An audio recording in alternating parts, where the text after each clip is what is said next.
It's day 2 of the SCO Foreign Ministers meet in Goa. Today was the moving day. The speeches, the round table, the family photo, all of it happened today. We'll start with the arrival. India's Foreign Minister S. Jaishankar welcomed his counterparts at the summit venue. All eyes were on his interaction with Bilawal Bhutto Zardari. He's the Foreign Minister of Pakistan. Full disclosure, I'm not a body language expert, but you don't have to be one to analyze these pictures. It was a cold and curt welcome by S. Jaishankar, just a namaste and a few photos. No smiles, no banter, and certainly not a handshake. India has made it clear that terror and talks cannot go hand in hand. So nothing surprising about these pictures. After the official welcome, the meeting began.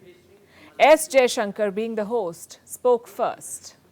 We firmly believe that there can be no justification for terrorism and it must be stopped in all its forms and manifestations, including cross-border terrorism.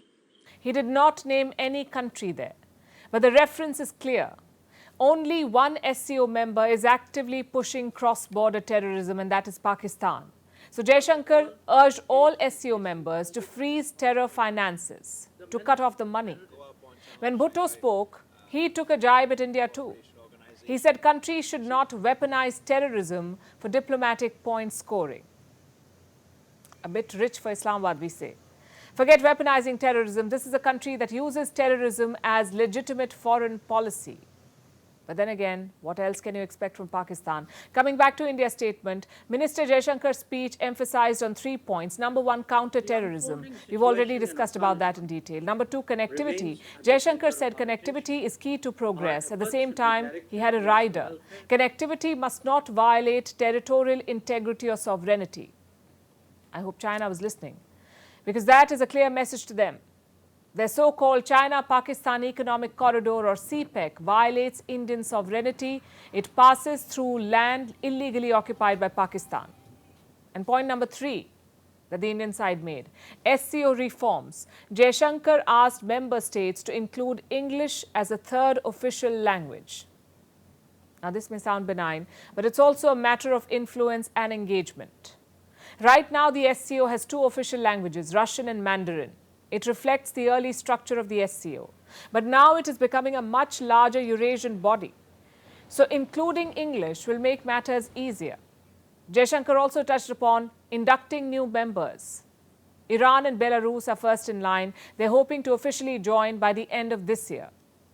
So that's what happened at the SCO.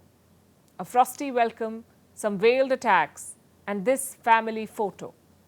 The SCO has 8 members. Must say the Goan sun is looking fantastic. But on a serious note, what do we make of this summit? For any regional group to succeed, you need unity, you need political unity. And that's something that the SCO lacks. When the defense ministers met last month, there was no joint statement. Same story today. China and Russia would like a statement taking on the West, but India wouldn't. India would like a statement on cross-border terror and sovereignty, but China and Pakistan wouldn't. Every member would like a statement on the Ukraine war, but Russia wouldn't. These divisions are holding the SCO hostage. They also raise larger questions about India's engagement with China. On Thursday, Jaishankar met his Chinese counterpart. It was a repeat of the defense ministers' meeting last month. India talked about settling the border. China talked about forgetting the border.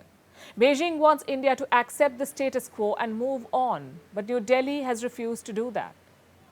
What it has not refused is official engagement, which is honestly a contradiction. If terror and talks cannot go hand in hand, how can border violations and talks go hand in hand? Or trade and border violations? It's a question that India must ask itself, because that will determine India's engagement with China-dominated groups like BRICS and SCO. If New Delhi loses interest, the SCO will become anti-Western, a Chinese club with Chinese allies. It will be like paving a highway for China, from China to Central Asia. So engagement must continue, but it must continue on India's terms, not China's.